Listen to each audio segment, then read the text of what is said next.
Hi hello ನಮಸ್ಕಾರ, welcome back to my mini vlog ಅಂತ ಹೇಳ್ತಾ ಬೇಗ ಟಿಫನ್ನ ಮಾಡ್ಕೊಂಡು ಗಿಡ ನೆಡೋ ಕಾರ್ಯಕ್ರಮಕ್ಕೆ ಅಟೆಂಡ್ ಮಾಡೋಣ ಅಂತ ಹೇಳಿ ಹೊರಟ್ವು. ಆಲ್ಮೋಸ್ಟ್ ಅಲ್ಲೆಲ್ಲ ಗಿಡ ನೆಡೋದಕ್ಕೆ ಸ್ಟಾರ್ಟ್ ಮಾಡಿಬಿಟ್ಟಿದ್ರು. ಅಲ್ಲಿ ಬಂದಿರೋರು ಬೇರೆ ಬೇರೆ ಕಡೆಯಿಂದ ಬಂದಿದ್ರು. ಯಾವ ತರ ಟೀಮ್ ವರ್ಕ್ ನ ಯೂನಿಟಿಯಿಂದ ಮಾಡ್ತಿದ್ದಾರೆ ಅಂತಂದ್ರೆ ತುಂಬಾ ಚಂದ ಅನಿಸ್ತು ನೋಡಿದ್ಮೇಲೆ. ನಾವು ಟೈಮ್ ವೇಸ್ಟ್ ಮಾಡೋದು ಬೇಡ ಅಂತ ಹೇಳ್ಬಿಟ್ಟು ಹಂಗೆ ಇವರೆಲ್ಲ ಗಿಡ ನೆಡೋದನ್ನ ನೋಡ್ಕೊಂಡು ಒಂದು ಕ್ಯಾಪ್ಚರ್ ಮಾಡ್ಕೊಂಡು ಹೊರಟ್ವು. ಹಂಗೆ ನಮ್ಮ ಟ್ರೈನರ್ ಹೆಂಗ್ ಗಿಡ ನೆಡ್ತಿದ್ದಾರೆ ಅಂತ ನೀವೇ ನೋಡಿ. ಗಿಡ ನೆಡೋ ಕಾರ್ಯಕ್ರಮ ಸ್ಟಾರ್ಟ್ ಆಗಿದೆ.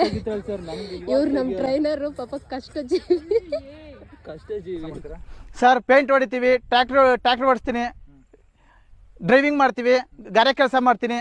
ಇಂಥ ಕೆಲಸ ನಂಗಿಲ್ಲ ಸರ್. ದೇವ್ರು ಕೊಟ್ಟಿದ್ದ ಕೈಯಲ್ಲಿ ಕಸಬೈತೆ ಎಲ್ಲ ಕೆಲಸ ಮಾಡ್ತೀನಿ ಸರ್. ಈ ಕಡೆ ನಮ್ಮ ಅಣ್ಣಬ್ರನ್ನ ನೋಡಿದೆ, ಒಳ್ಳೆ ಗಿಡನ ನೆಡ್ತಿದ್ದ. ಸೊ ಅವ್ರೂರ್ ಸೈಡ್ ಫೇಮಸ್ ಅಂತ ಈ ಗಿಡ, ಅದಕ್ಕೆ ಅದನ್ನೇ ನೆಡ್ತಿದ್ದ. ಏನ್ ಮಾವಿನ ಗಿಡನ ಇದು ಅಂತ ಕೇಳಿದ್ರೆ ಅವ್ನ ರಿಯಾಕ್ಷನ್ ನೋಡಿ ಹೆಂಗಿತ್ತು. ಆಗಿದ್ದಾಗಾಯ್ತು, ಮುಚ್ಚಾಲೆ ಬಾಯ್ಲಿ, ಎಷ್ಟು ಮಾತಾಡ್ತಿದ್ಯಾ? ಗೈಸ್ ಗಿಡ ನೆಡಕ್ ಬಂದಿದೀವಿ. ನಮ್ಮ ಆಫೀಸ್ ಕಡೆಯಿಂದ ಹೋಗಿದ್ದು ಟೋಟಲ್ 500 ಮೆಂಬರ್ಸ್. ಅದರಲ್ಲಿ ಗಿಡ ನೆಟ್ಟಿರೋದು 8000 ಪ್ಲಾಂಟ್ಸ್ ನ ಇಟ್ಟಿದೀವಿ. ನಾವಷ್ಟೇ ಅಲ್ಲ, ತುಂಬಾ ಕಡೆಯಿಂದ ತುಂಬಾ ಜನ ಬಂದಿದ್ರು ಗಿಡ ನೆಡೋದಿಕ್ಕೆ. ಇದೇ ತರ ಗಿಡಗಳನ್ನ ಬೆಳೆಸಿ ನಾನ್ ಮಾಡಿರೋ ಈ ವಿಡಿಯೋದಲ್ಲಿ ಏನಾದ್ರೂ ತಪ್ಪಾಗಿ ಮಾತಾಡಿದ್ರೆ ಕ್ಷಮೆ ಇರ್ಲಿ ಅಂತ ಹೇಳ್ತಾ ನೆಕ್ಸ್ಟ್ ವಿಡಿಯೋದಲ್ಲಿ ಸಿಗುವ. ಬಾಯ್ ಬಾಯ್.